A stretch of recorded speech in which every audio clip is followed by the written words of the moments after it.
Bonjour pour l'ensemble des étudiants pour ce module d'introduction à l'économie. Donc, c'est la deuxième séance.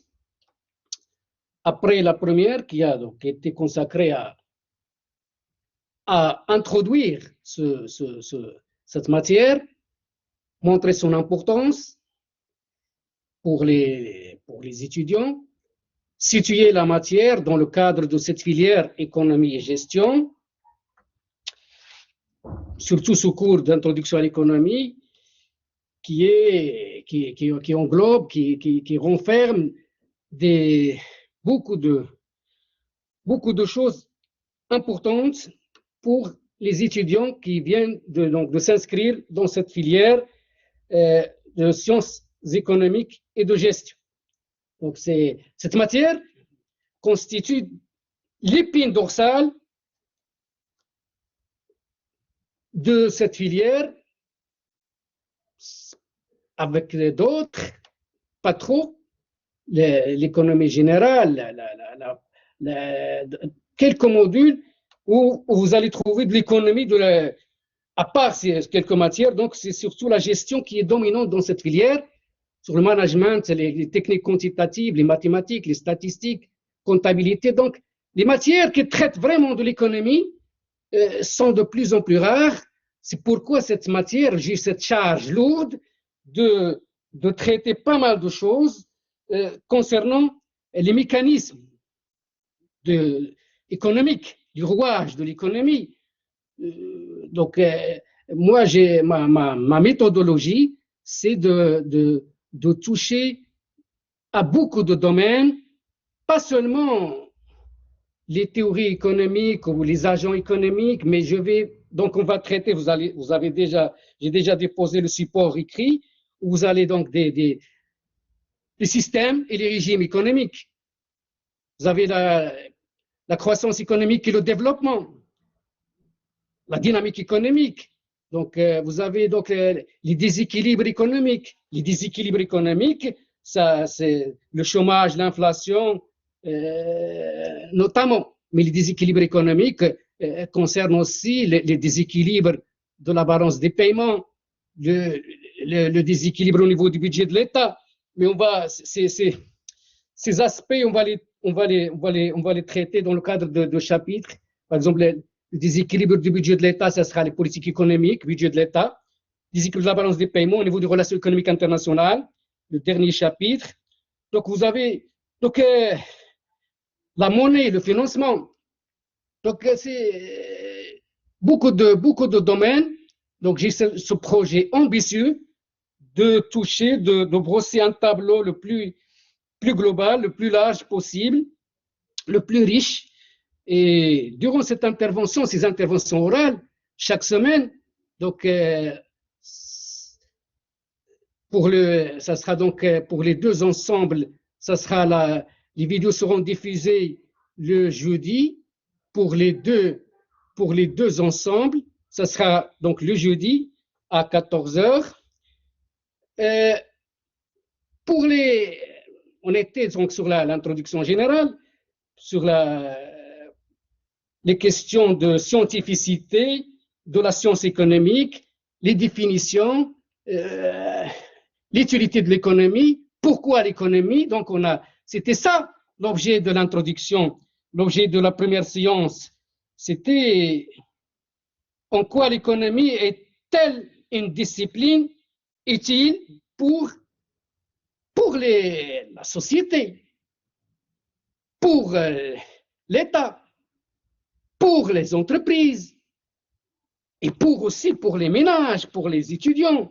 En quoi l'économie, quelle est la spécificité de l'économie? Pourquoi on a besoin d'économistes dans la société? Est-ce que cette discipline est-elle vraiment une véritable science? Voilà, c'était ça les grandes questions qui se posent. Depuis longtemps, on est dans ces questions-là, mais on n'arrive pas à trancher. L'économie, c'est vrai, toutes les définitions, tous les économistes s'accordent sur le fait qu'elle est utile. Mais la scientificité pose des débats, pose des questions. Personne ne peut vraiment affirmer que l'économie est une science sociale, est une science exacte, pas une science, il y a une science sociale, mais personne ne peut affirmer que l'économie est une discipline qui peut rivaliser, qui peut concurrencer, qui peut nous livrer des résultats achevés, qui ne peut donc, qui peut avoir les mêmes résultats que les sciences exactes, les sciences dures, la physique, la chimie et d'autres sciences exactes. Donc ça veut dire l'économie, on ne peut pas dire que cette discipline ne sert à rien. Depuis plusieurs siècles, depuis donc l'économie va s'autonomiser par rapport aux considérations religieuses, par rapport aux préceptes philosophiques, à partir de la révolution industrielle, à partir du moment où donc il y aura cette transformation économique, sociale, technologique. On va passer d'un système à dominante agraire à un système à dominante industrielle. Et ce système, grâce à la technologie, grâce aux innovations, donc la croissance va se booster, va augmenter, ce qui fait que vraiment l'atmosphère économique va être trop affectée par ces transformations, ce qui fait que cette réalité qui a bougé, ces faits économiques qui se transforment, vont être accompagnés par des réflexions, des idées, des pensées. Donc les faits et la théorie sont très liés. Donc c'est pourquoi l'économie, pourquoi elle s'autonomise à partir de cette date-là, à partir de la deuxième moitié du XVIIIe siècle. Le premier ouvrage, c'était à caractère économique et vraiment à partir duquel on peut parler de la naissance et de la genèse d'une véritable science économique. C'est l'ouvrage d'Adam Smith, publié en 1776, Recherche sur la nature et les causes de la richesse des nations. Il a déjà un ouvrage en 1759, Traité de sentiments moraux, mais c'est un ouvrage de Smith, le moraliste. Adam Smith, l'écossais, le britannique, le moraliste, le philosophe. Mais Smith, l'économiste, c'est 1776. C'est pourquoi on considère Smith comme étant le père fondateur de l'économie politique. Donc, s'il y a une théorie, s'il y a une autre, l'économie allait être autonome, c'est parce que la réalité s'est transformée, parce que la réalité bouge. Et donc, la science économique, l'économie, la pensée, les réflexions doivent aussi bouger, accompagner cette transformation. Si on n'avait pas une véritable théorie économique avant Smith, depuis l'Antiquité, la période médiévale, la période des mercantilistes, des physiocrates, c'est vrai, on ne peut pas parler d'un véritable raisonnement économique. C'est parce que la réalité n'était pas assez complexe. C'est parce que la réalité n'était pas... les physiocrates, c'était une pensée française. Tous les auteurs physiocrates sont des Français. Et ils ont fait cette erreur de ne considérer comme secteur productif que l'agriculture. Ils vont ignorer les autres secteurs. L'industrie, le commerce étaient considérés comme des activités stériles. Voilà la lacune qui fait qu'on ne peut pas considérer les physiocrates comme de véritables théoriciens d'économie. Les mercantilistes, donc ils vont faire cette confusion entre détention des métaux, de la monnaie et la richesse. Pour eux, la richesse, c'est les métaux précieux. Donc, ce n'est pas les secteurs productifs. Le fait de détenir de la monnaie, des métaux précieux, l'or et l'argent, donc un État est riche, c'est l'État, c'est la nation qui a un stock important de métaux précieux. Donc, ils vont faire cette confusion totale entre richesse et détention d'un stock de métaux précieux. C'est pourquoi, durant cette période du mercantilisme 16e, 17e siècle, donc on a assisté à des conquêtes extérieures, surtout du Portugal, l'Espagne, qui vont conquérir d'autres territoires, surtout en Amérique du Sud, pour des raisons, pour des motifs de ramener l'or et l'argent de ces territoires. Donc, parce qu'à l'époque, c'était ça le billionisme, le mercantilisme billioniste. C'est le mercantilisme Le mercantilisme qui donne une importance aux métaux précieux. C'est vrai, on a plusieurs formes de mercantilisme. Le mercantilisme commercialiste, le commerce extérieur, c'est le mercantilisme anglais, qui donne une importance au commerce extérieur. Le mercantilisme allemand, qui donne une importance à l'administration fiscale, au rôle de la fiscalité de l'administration dans la richesse. Le mercantilisme français, qui donne une importance à l'industrialisation, c'est le mercantilisme colbertiste, en référence à Colbert. Malgré les différentes formes du mercantilisme, les 4 formes se rejoignent sur le fait que le dernier objectif, que le grand objectif, c'est d'avoir une richesse monétaire. C'est pourquoi donc le mercantilisme n'est pas considéré comme une véritable théorie économique. C'est un ensemble de pratiques protectionnistes visant à enrichir une nation par les métaux précieux. Donc l'économie, en tant que discipline autonome, détachée des préceptes moraux et philosophiques, n'allait voir le jour qu'à partir de l'ouvrage d'Adam Smith, publié en 1776, donc à partir de la révolution industrielle, parce que la réalité s'est beaucoup transformée. La réalité, donc le développement du capitalisme industriel, avec des innovations dans le transport, des innovations dans certains secteurs industriels, la métallurgie, la sidérurgie, le textile, la croissance démographique. Il faut nourrir les hommes, il faut les habiller. Donc, on a besoin de commerce international pour satisfaire les besoins.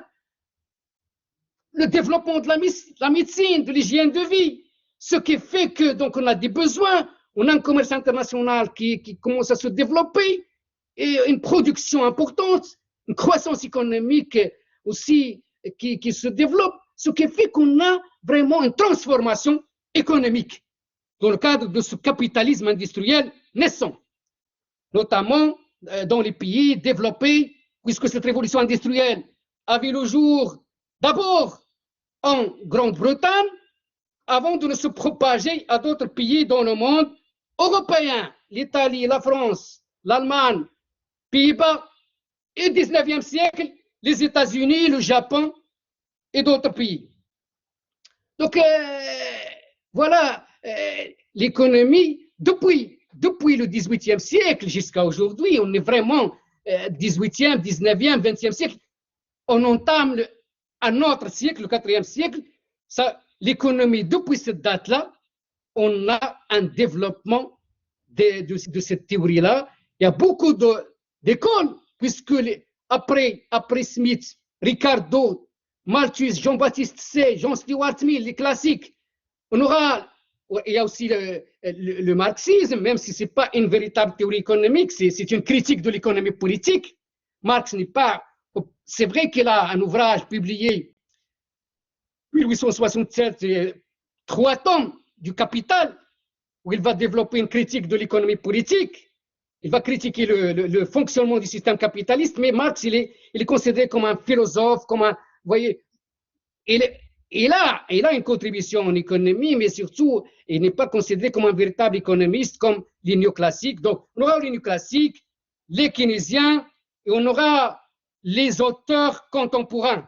L'économie contemporaine, la pensée économique contemporaine, à partir de 1945, donc il y aura d'autres auteurs, il y aura plusieurs économistes, soit de nature hétérodoxe, c'est-à-dire des économistes qui vont se forger leur propre outil d'analyse, qui ne dépendent d'aucun courant traditionnel, c'est-à-dire des auteurs comme Schumpeter, comme Joseph Alois Schumpeter, John Galbraith et d'autres, en France, André Orléans, des auteurs hétérodoxes, c'est-à-dire qui vont forger, qui vont développer leur propre outil d'analyse sans se réclamer d'aucun courant traditionnel. Et d'autres, on les appelle les courants orthodoxes, les économistes orthodoxes, ce sont les économistes qui vont continuer à se réclamer comme des disciples, comme faisant partie des courants traditionnels, même après la mort de leur fondateur. Il y a les néoclassiques. Après 1945, on aura donc d'autres qui vont se réclamer de ce courant libéral. Milton Friedman, Friedrich Hayek et d'autres. Marx est mort en 1883, mais il y a d'autres auteurs qui vont se réclamer du marxisme. La théorie, donc, il y a Aguirre Emmanuel, il y a Celso Furtado, il y a donc surtout en Amérique latine, il y a en France, Suzanne de Brunoff, il y a Paul Boukhara, il y a Christian Palois, il y a Samir Amin, l'Égyptien, l'échange inégal. Il y a d'autres, le courant keynésien, il y a aussi des postes keynésiens.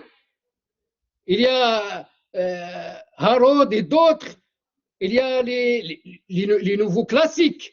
Donc il y a la théorie. Donc il y a des théories qui seront développées dans cette économie contemporaine depuis 1945 qui concerne la microéconomie, la théorie de l'équilibre, l'économie expérimentale, la théorie des jeux.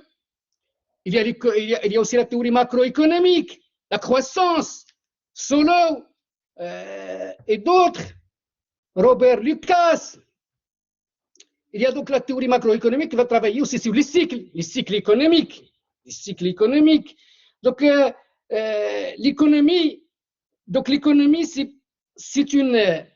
Faut pas dire que ça, même s'il n'est pas une science, quand même, cette discipline a parcouru des chemins à développer ces outils grâce à pas mal d'auteurs dans le cadre du courant ou en tant qu'auteur hétérodoxe.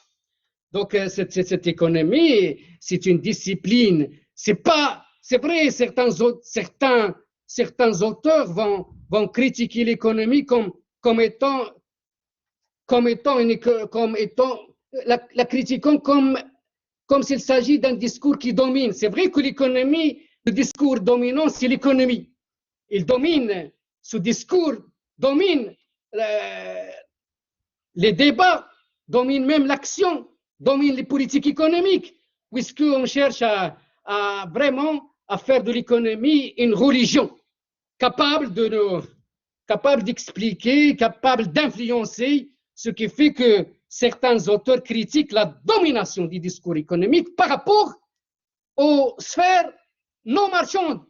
C'est-à-dire qu'ils critiquent l'économie comme étant cette discipline qui veut nous inculquer cette idée que tout devrait être marchand, qu'il n'y a que la marchandisation. Donc c'est un discours dominant économique qui veut faire de la société un marché, que tout doit se passer par le marché. Et on a vu les dégâts sur le plan d'environnement, les dégâts sociaux, puisque lorsqu'on veut faire de tous les secteurs une marchandise, même le côté social va se marchandiser, payer la santé, payer l'éducation, c'est-à-dire que des biens qui devraient être fournis gratuitement, de façon non marchande, vont être mis dans la sphère marchande. Donc c'est là où il y a des critiques à l'économie, comme quoi l'économie doit séparer entre les choses qui relèvent du marché et les choses qui doivent être dans le cadre du non-marchand. C'est-à-dire, il y a le côté moral qui doit donc être pris en considération. Donc, il y a ce discours dominant qui veut nous amener vers cette voie, ce canal, comme quoi il n'y a rien en dehors du marché. C'est-à-dire que l'homme, il est motivé par ses intérêts égoïstes, c'est-à-dire qu'il cherche à maximiser sa satisfaction et qu'il n'a dans sa tête que ce souci de maximiser sa satisfaction. Mais lorsqu'on voit certains comportements de l'homme qui vont contredire cette idée, lorsque des individus vont donc œuvrer dans des associations à but non lucratif, le bénévolat, le volontariat, où est cette calculatrice, où est l'homme égoïste? Lorsque donc il y a certains comportements certains comportements qui vont contredire cette domination du discours économique. C'est-à-dire qu'il faut vraiment une fracture entre ce qui est marchand et ce qui est non marchand. Donc ce discours, surtout le discours d'hégémonie de la pensée libérale qui veut faire de la société un marché où on n'a qu'un peuplement d'individus qu'on peut partager entre offreurs et demandeurs. Ce discours, il commence à vraiment à montrer ses limites. Et d'ailleurs, cette crise du coronavirus, il montre que la société, ce n'est pas un marché. On commence à se poser ces questions. Pourquoi on n'a pas donné une importance aux hôpitaux? Pourquoi les dépenses sociales qui vont à la santé ne sont pas prises en considération? D'ailleurs, un grand pays comme les États-Unis, on a vu combien de morts, on a vu comment ce manque d'hôpitaux a vraiment nui aux populations, même les pays développés ont souffert de cette crise sanitaire par l'absence, par le fait de négliger, de marginaliser les dépenses de santé, les dépenses sociales qui vont à la santé. Ça veut dire qu'ils ont le libéralisme, cette idée libérale que tout doit se passer par le marché, a montré ses limites. Cette crise a montré que la société, ce n'est pas un marché et que certains secteurs doivent être financés par l'État donc parce qu'on ne doit pas les sacrifier et les mettre en les mains du marché. Ce sont des secteurs qui ont un rapport avec la santé de l'individu, sa dignité, sa santé. Donc pourquoi les donner au marché? Donc c'est ça. Donc l'économie, cette vision libérale de l'économie donc commence à montrer ses limites. Et j'ai montré ça lorsque j'ai donné la définition, les premières définitions d'économie, c'était ça. C'était comment faire en sorte que cette équation entre besoins illimités et ressources rares soit maximisée. C'est-à-dire que cette équation, c'est-à-dire l'économie, les premières définitions qui définissaient l'économie comme s'il s'agit d'une discipline qui doit nous éclairer, nous montrer comment, avec des ressources rares, on peut satisfaire des besoins illimités. Mais aujourd'hui, c'est renversé, c'est pas ça. Mais comment, avec des ressources rares, on doit satisfaire le peu de besoins? On doit prendre en compte la préservation de ces ressources rares au lieu de les exploiter.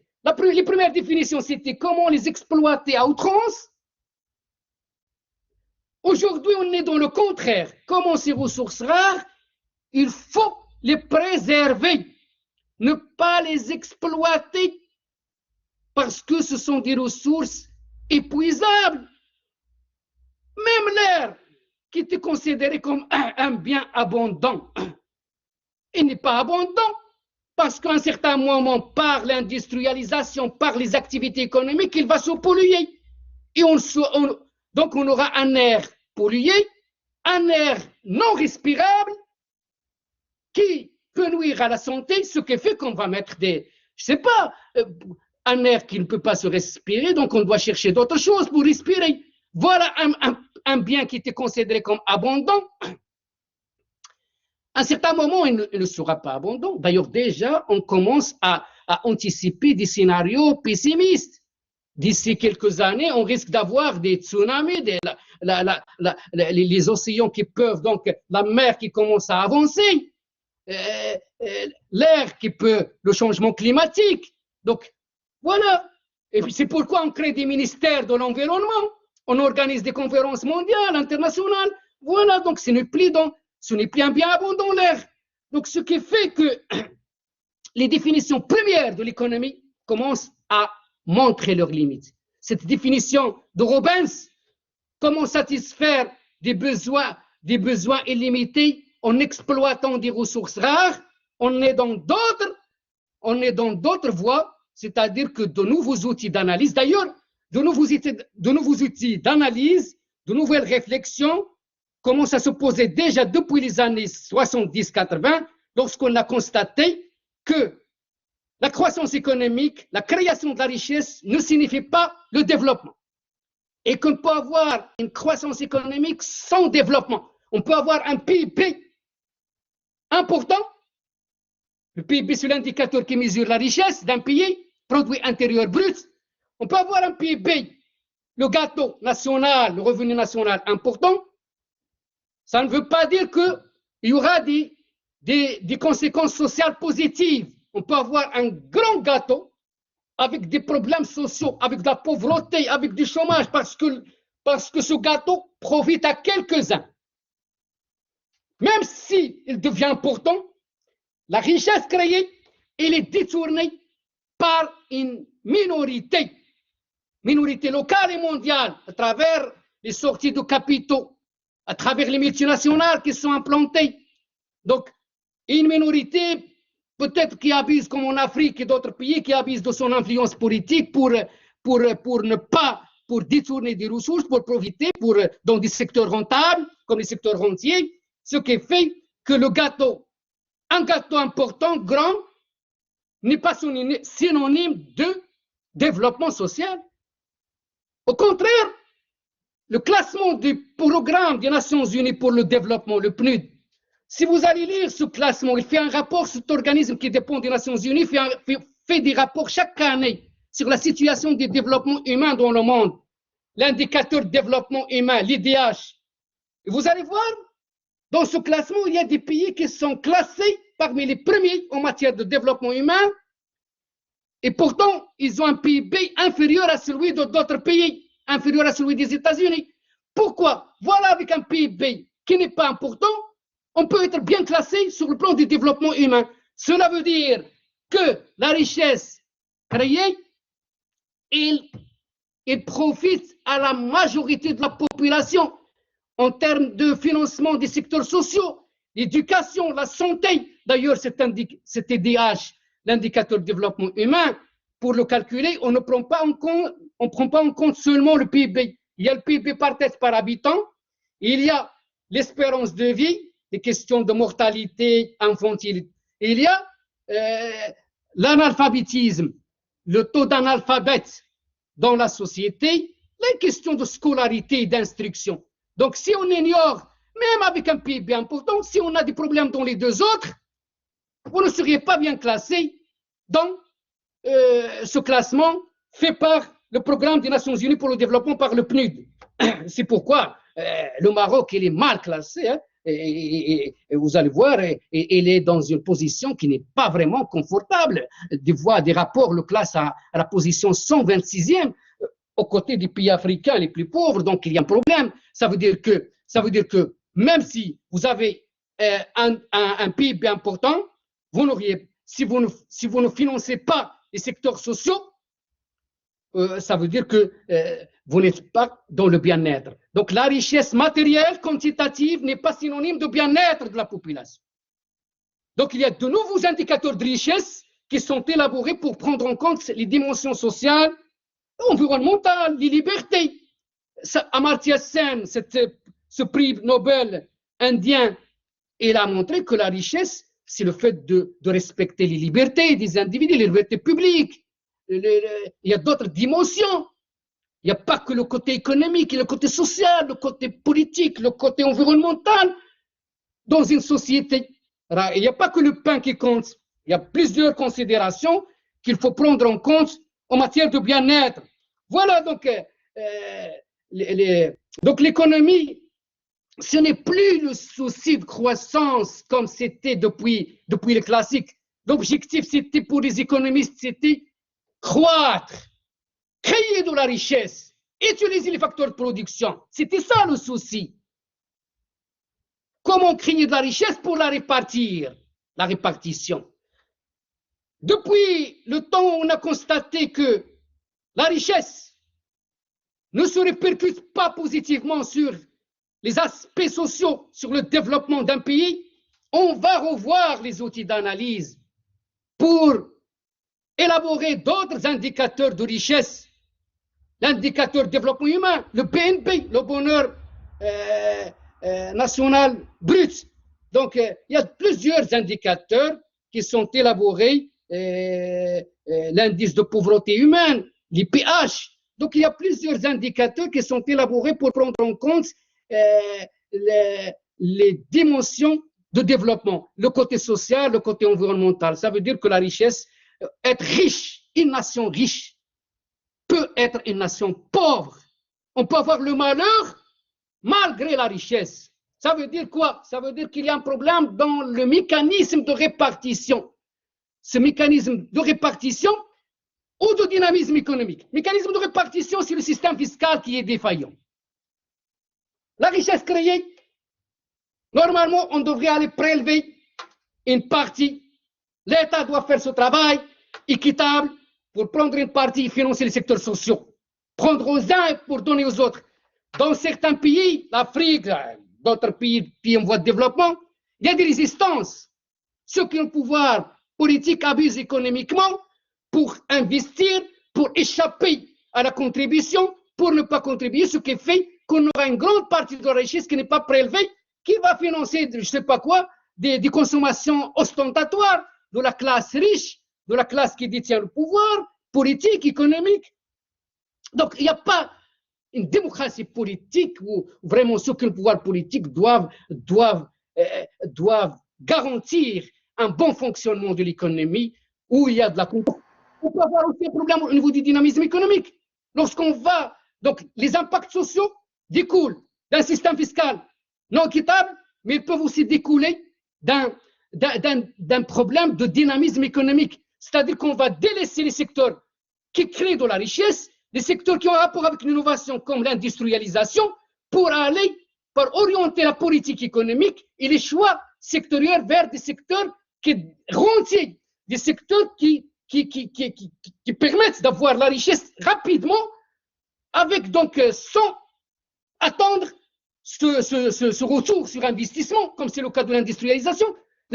Donc on va privilégier certains secteurs, la pêche, le tourisme, l'immobilier, transformer des terrains en appartements, en villas. Donc, il y a le côté aussi les carrières et d'autres, le transport, on va délaisser les secteurs créateurs de richesse. Donc, il y a ce problème-là où on va et ce côté, cette orientation rentière de l'économie a des impacts sociaux. Il ne crée pas assez d'emplois. Il y a un monopole, donc il n'y a pas d'innovation. On n'a pas l'innovateur Schumpeterien. Schumpeter, c'est le premier économiste qui a montré le rôle de l'entrepreneur dans une société et comment le rôle de l'entrepreneur, il est important. Cette bourgeoisie qui investit, qui prend le risque, que lorsqu'il fait des investissements, ce n'est pas donner le gain. Il peut perdre. On n'a pas cet innovateur Schumpeterien en Afrique. Dans les pays en développement, on a l'innovateur qui, lorsqu'il va investir, il aura la richesse. On n'a pas cette économie de la production, mais on a une économie de la ponction. Donc voilà, il faut avoir ces idées comme quoi l'économie doit renouveler ses outils d'analyse. Et d'ailleurs, on est pas mal d'économistes, donc ils ont fait ce travail. Ça veut dire que l'économie, c'est pas une science de la richesse matérielle, mais c'est une science sociale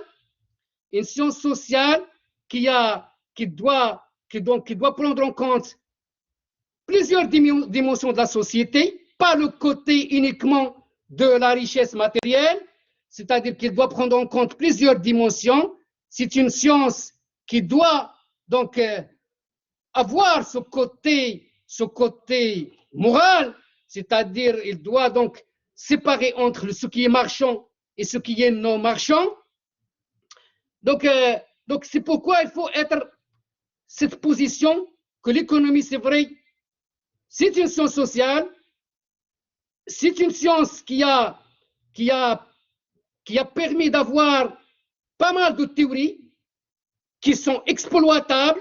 D'ailleurs, pas mal d'économistes ont été des conseillers dans la politique, c'est-à-dire on est arrivé à voir ces causalités. On sait pas mal de choses. Grâce à l'économie, on arrive à maîtriser des relations de causalité. Si on a, par exemple, c'est-à-dire si on a la richesse, on peut avoir développement social, pas toujours, c'est pas automatique, mais dans le cadre d'une répartition équitable, on peut avoir le développement social. Ça veut dire que l'économie nous a permis d'avoir pas mal, de maîtriser ces causalités, ces relations de causalité entre les phénomènes. Il ne faut pas sous-estimer son impact, il ne faut pas sous-estimer le rôle des économistes et donc montrer que l'économie ne sert à rien. Les économistes, pendant plusieurs siècles, 3 siècles minimum, cette économie nous a permis d'avoir des théories, des outils qui sont exploitables sur le plan de la politique économique, qui sont exploitables sur le plan aussi des stratégies des entreprises. Donc, j'ai déjà montré comment donc c'est grâce à l'économie, on peut passer aujourd'hui dans le cadre de la recherche par l'approche hypothético-déductive, c'est-à-dire au lieu d'aller observer, on peut mobiliser des outils théoriques, des théories avant d'observer, et grâce à ces outils, on va les vérifier empiriquement.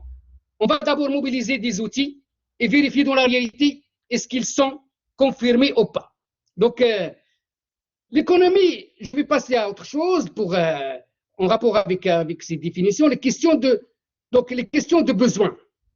La question de besoin, elle est centrale. Rareté et besoin sont 2 notions centrales. C'est-à-dire, même si ces notions soulèvent des débats, il faut quand même montrer cette notion de besoin. C'est-à-dire que ce qui fait que l'intérêt de l'économie, c'est parce qu'on a des besoins à satisfaire. La notion de besoin. Un besoin, c'est quoi un besoin? Un besoin, c'est une sensation de manque qui entraîne un désir de consommation. Une sensation de privation qui me pousse à demander un bien ou un service. Se priver de quelque chose, manquer quelque chose. C'est cette sensation-là qui me pousse à demander des biens et des services. J'ai froid, donc je dois m'habiller. Donc je vais faire une demande de vêtements. J'ai faim, j'ai besoin de manger. Donc je dois satisfaire cette sensation de faim par l'acquisition d'un produit à manger. J'ai soif, donc je vais demander un bien pour boire. Donc voilà, je veux me déplacer. La distance, il est longue. Par exemple, parcourir, venir de France pour venir au Maroc. Donc, je ne vais pas venir à pied. Donc, je dois réserver un billet, donc avoir pas le transport aérien, ou bien aller donc venir par autobus, bien par voiture. Donc, il faut un moyen de transport. C'est-à-dire, voilà, j'ai une sensation, j'ai un besoin. Donc, il faut satisfaire ces besoins par l'acquisition des biens et des services. La notion de besoin, généralement, on classe les besoins selon plusieurs catégories. Il y a des besoins, on les appelle les besoins physiologiques, les besoins primaires, les besoins vitaux, c'est-à-dire les besoins qui ne peuvent pas être satisfaits, qui doivent être impérativement satisfaits. C'est-à-dire que ce sont des besoins, s'ils ne sont pas satisfaits, on risque de périr, on risque de mourir. Par exemple, le besoin de manger. Alors vous savez, donc, si on ne mange pas pendant, par exemple, c'est vrai, la grève, il y a certaines personnes qui ont fait la grève de faim, et c'est vrai qu'ils peuvent tenir un mois comme ça, mais après un certain moment, si vous ne mangez pas, vous allez disparaître, vous allez mourir. Donc c'est un besoin physiologique vital, il faut le satisfaire. Besoin de manger, besoin donc de boire, besoin donc de s'habiller, froid et tout ça. Donc le besoin même le besoin de se loger, on peut le mettre parmi ces besoins. Parce qu'à un certain moment, vous ne pouvez pas quand même dormir comme même les SDF, les sans domicile fixe en Europe, dans les pays européens, ceux qui vont dormir dans les rues,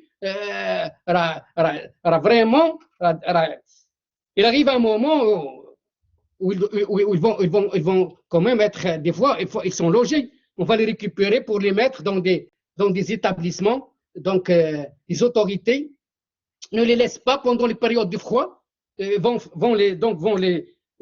donc passer dans les villes européennes et dans d'autres pays pour les loger ces sans-abri. C'est parce que on a pas mal de fois trouvé donc des SDF morts par le froid. Donc voilà. Mais ces besoins vitaux, ces besoins primaires vitaux, ils ne sont pas satisfaits de la même façon.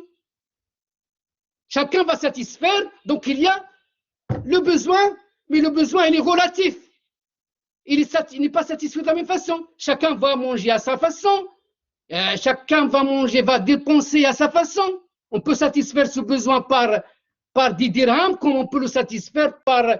Donc, il y a cette variété des biens. Différence en matière de dépenses, même le besoin de s'habiller, on ne s'habille pas de la même manière, pas avec le même budget. Donc, il y a même les moyens de transport. Donc, il y a cette variété. Moi, je prends en compte aussi la variété des besoins. On n'a pas le même téléphone portable, on n'a pas la même voiture, on n'a pas le même logement. Il y a certains qui vont se loger dans des bidonvilles, mais d'autres vont donc avoir leur propre... je ne sais pas, une ferme ou bien des villas dans 4000 mètres carrés ou bien, je ne sais pas, des fermes de 50 hectares. Chacun va satisfaire ses besoins selon son budget, selon son goût, selon ses aspirations. Donc, il y a cette variété de besoins. D'autres types de besoins. Le besoin psychologique. Le besoin psychologique, on appelle le besoin psychologique, secondaire, ce sont des besoins qui, c'est vrai, ne sont pas vitaux, ne sont pas physiologiques.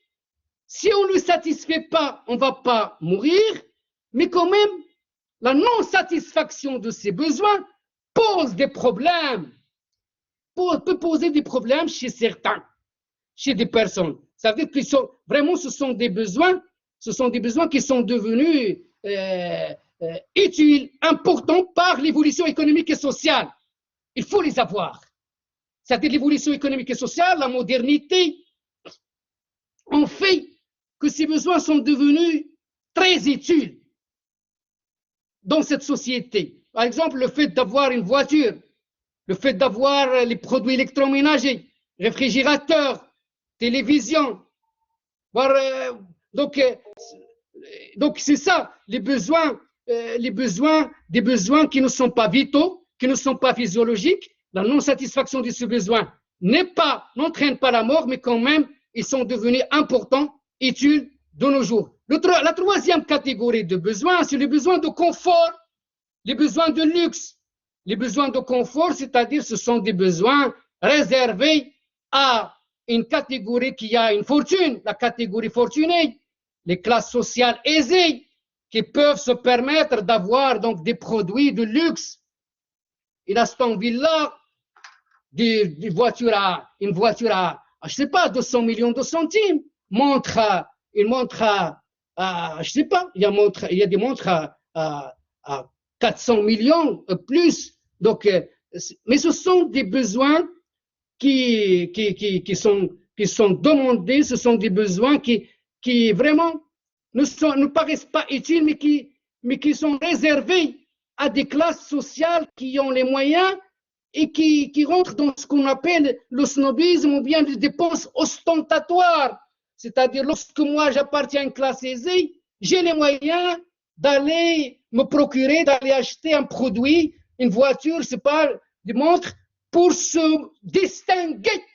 C'est un produit de clivage social, montrer que moi, je n'appartiens pas aux autres classes sociales défavorisées à travers l'acquisition des biens. Le bien ne va pas satisfaire un besoin vital, mais un besoin de distinction. un besoin de clivage social. Cliver, c'est-à-dire se distinguer, montrer que moi j'ai les moyens. Moi, ce n'est pas seulement question de moyens, question de... Il a un aspect élitiste, c'est-à-dire le bien me permet de se distinguer, de me séparer des classes qui ne font que, qui pensent à la survie. C'est-à-dire, moi, je ne suis pas dans la survie, moi, je suis dans les largesses et je peux me permettre d'acquérir des biens et services qui me permettent de montrer ma notoriété, ma classe sociale. Donc, ce sont des besoins vraiment. Le problème, c'est que même les classes pauvres, certaines personnes des classes pauvres qui n'ont pas les moyens peuvent se sacrifier pour aller acquérir des fois des produits de luxe. C'est-à-dire ils veulent imiter les classes riches, ils vont se sacrifier et dépenser trop d'argent, trop de ressources par rapport à leur budget dans ce mobile-là, dans ce mobile de satisfaire un besoin de se suicider socialement. C'est-à-dire, même certaines personnes, même s'ils manquent de moyens, sont très pauvres et peuvent des fois aller se sacrifier et acquérir des biens de luxe pour imiter les classes riches. Ils ont un mobile psychologique, donc ils veulent des fois jouer un jeu bourgeois, un jeu de snobisme. Donc voilà ce que je dois préciser concernant les besoins, c'est que cette notion de besoin, elle est relative dans le temps et dans l'espace. Dans le temps, on peut trouver par exemple un bien qui est maintenant un bien de consommation courante. Jadis, il y a plusieurs années, ce bien-là qui maintenant se consomme par plusieurs, donc il est à la portée de tout le monde. Il y a quelques années, ce produit fait partie des produits de luxe. Aujourd'hui, la question de la voiture. Aujourd'hui, on voit la démocratisation de la voiture, comment elle est devenue un produit de consommation courante. Mais les années 1940, c'était un produit de luxe. 1930, 1900, les années passées, donc c'était pas à la disposition de tout le monde d'avoir une voiture. Les années passées, c'est-à-dire vraiment c'était réservé à quelques-uns. Même le sucre qui est une denrée, aujourd'hui tout le monde peut avoir le sucre pour le café, pour donc sucrer le thé et tout ça. Mais le sucre était réservé à la classe bourgeoise. Pas mal de produits qui étaient vraiment, il faut être dans la bourgeoisie pour les avoir. Aujourd'hui, ils sont devenus des produits de consommation courante. Dans le temps, ça c'est dans le temps, dans l'espace, des produits qui maintenant sont de consommation courante dans certains pays pauvres, africains, asiatiques ou latino-américains. Avant, c'était les années 50, c'était vraiment des produits qui étaient réservés aux ressortissants, aux citoyens de pays développés. C'est-à-dire que ce qui est dans certains pays, on peut trouver par exemple des produits maintenant qui sont des produits inaccessibles, des produits de luxe dans des pays africains pauvres, ne le sont pas dans des pays hautement développés. C'est-à-dire il faut cette notion de besoin, il faut la relativiser dans le temps et dans l'espace. Il faut aussi avoir cette idée comme quoi les besoins, il y a une variété de biens pour les satisfaire. On ne satisfait pas les besoins de la même façon. J'ai donné les exemples de le besoin de manger, le besoin de se loger, donc on peut donc les satisfaire, mais pas de la même façon et pas avec les mêmes dépenses. Donc voilà cette notion centrale qu'il faut maîtriser, la notion de besoin, qui est très importante pour donc comprendre l'économie. Donc l'économie, il a un grand rapport avec la notion de besoin, c'est-à-dire qu'il y a des besoins de la société, et l'économie doit nous aider, doit nous éclairer. Donc grâce à l'économie, que donc, soit dans les stratégies des entreprises, les stratégies des États, il faut satisfaire ses besoins. Il faut satisfaire ses besoins. Dans l'histoire de l'humanité, la satisfaction des besoins, donc on va le voir, on va voir ça dans le cadre des systèmes et régimes économiques. On a imaginé deux systèmes pour satisfaire les besoins des populations. On a imaginé deux systèmes. On a un système socialiste, communiste, qui s'inspire de socialistes, surtout du socialiste comme Karl Marx et d'autres socialistes qui l'ont précédé. Donc, il y a pas mal de socialistes qui vont influencer la construction de ce système de socialisme. Et on a le système capitaliste, le capitalisme. Donc, pour satisfaire les besoins de la population, on a imaginé deux systèmes. Soit satisfaire les besoins de la population par le socialisme, ou dans le cadre d'un système capitaliste, le capitalisme, l'économie de marché. Le socialisme, c'est l'économie planifiée, un plan, c'est-à-dire que c'est l'échelon central, l'État, qui va planifier tout, la manière de produire, la manière de répartir, la manière. Donc le système socialiste qui s'est inspiré des écrits de Marx et d'autres socialistes, il est basé sur la propriété collective des moyens de production. C'est-à-dire qu'il n'y a pas une propriété privée, une propriété collective. Tout appartient à tout le monde. Personne ne peut posséder ni entreprise, ni terrain agricole. Tout appartient à la collectivité nationale. C'est ça, donc il n'y a pas de propriété privée, il n'y a que la propriété collective des moyens de production. Et tout est organisé dans le cadre d'un plan qui s'impose de façon verticale aux autres agents économiques. Donc on a un dirigeant, les entreprises, c'est des dirigeants, des salariés. On n'a pas des propriétaires, donc c'est ça le socialisme. Et on a de l'autre côté le capitalisme qui est l'économie de marché, le système capitaliste, c'est-à-dire qu'il est basé sur la propriété privée des moyens de production, la propriété privée, l'initiative privée des agents. Vous pouvez consommer, épargner, produire, donc vous êtes libre d'agir économiquement. Donc ces deux systèmes pour satisfaire les besoins. Le socialisme il y a donc une expérience dans le cadre de l'Union soviétique, la révolution bolchevique de 1917.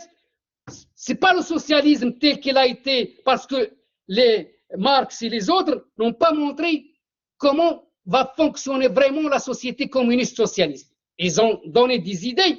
C'était une société sans. Il n'y aura pas de classe sociale, il n'y aura pas d'État. À un certain moment, il n'y aura pas d'État, c'est le stade communiste.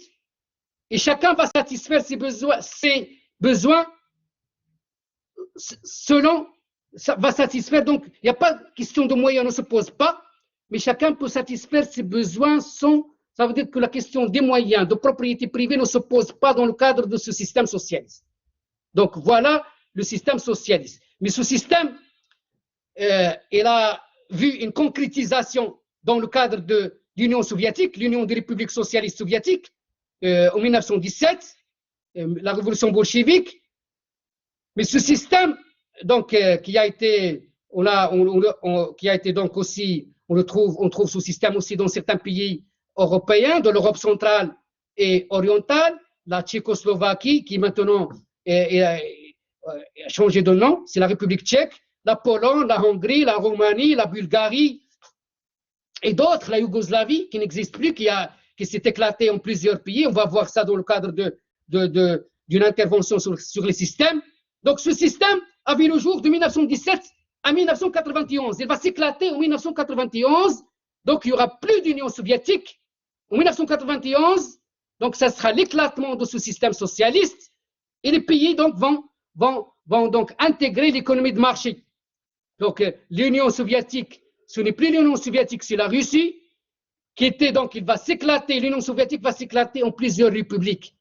Une quinzaine de républiques, la Lituanie, la Lettonie, l'Estonie et les autres.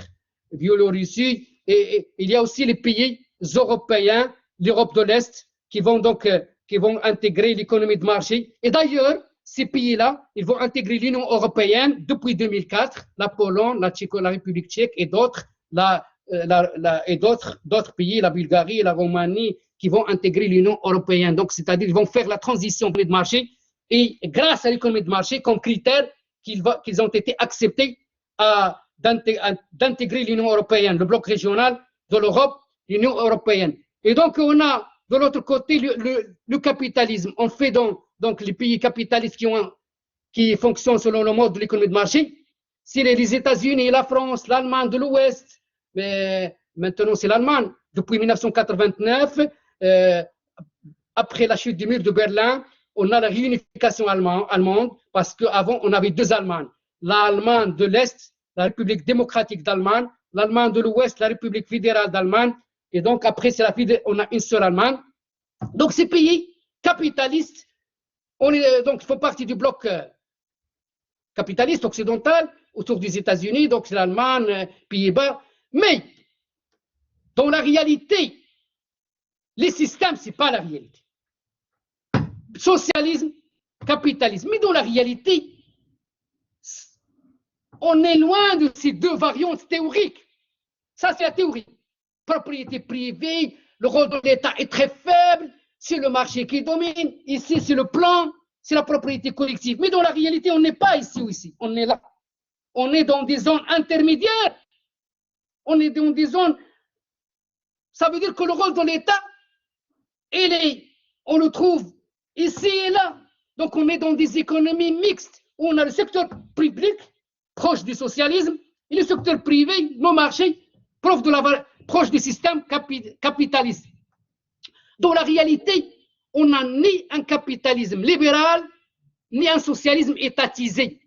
Aujourd'hui, depuis quelques années, on est dans des économies mixtes. On peut pas. C'est vrai que le pays le plus proche du système capitaliste, c'est les États-Unis. Le pays le plus proche du système socialiste, c'est l'Union soviétique, parce qu'à l'époque, on avait un modèle qui est très loin, même s'il fait partie du socialisme. Si la Yougoslavie de Tito, la Yougoslavie, c'était un modèle autogestionnaire, basé sur l'autogestion. On distribue des lots de terre et les paysans peuvent donc les cultiver à leur manière. C'était un modèle décentralisé et non centralisé. Mais aussi, il y a des modèles capitalistes qui sont loin du modèle américain. Ils font partie de l'économie de marché comme les pays scandinaves, la France. Le rôle de l'État en France est très important. D'ailleurs, les prélèvements obligatoires, les impôts, les taxes, c'est presque 50% de la richesse nationale. Ça veut dire que même ici, on n'a pas des pays vraiment capitalistes. Ils font partie du bloc capitaliste, mais le rôle de l'État est important. Ici, on a des pays où il y a la logique du marché, comme la Yougoslavie, à l'époque. Donc, c'est vrai qu'on a des variantes théoriques, mais dans la réalité, on a des modèles. Des modèles plus ou moins proches de ces deux variantes. Mais le modèle socialiste, vraiment, il n'est plus là. C'est vrai, on a toujours ce rêve d'avoir un modèle anticapitaliste, dans le sens où un modèle qui vraiment qui permet d'assurer le bien-être. On n'est pas contre le capitalisme aujourd'hui, personne n'est contre l'économie de marché, mais quand même il faut l'encadrer, il faut l'organiser, il faut qu'il soit à visage humain. Il faut que on trouve des voies pour un socialisme dans l'économie de marché, c'est-à-dire qui prend en compte la dimension sociale, la dimension environnementale.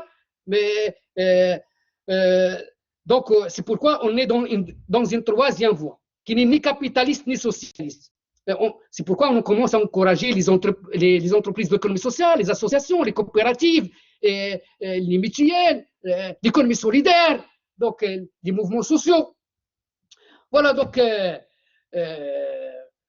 pour un petit résumé toujours de cette introduction générale. La semaine prochaine, l'intervention prochaine, ça sera donc sera consacré au premier chapitre sur les courants avant les courants, avant de commencer le courant, quand même, je dois vous mentionner au début les méthodes, la méthode inductive, déductive, l'analyse positive, l'analyse normative, et la microéconomie, la macroéconomie, avant de commencer le chapitre sur, rapidement, qui va nous prendre 2 interventions, les questions du courant économique, des théories économiques. Je vous remercie.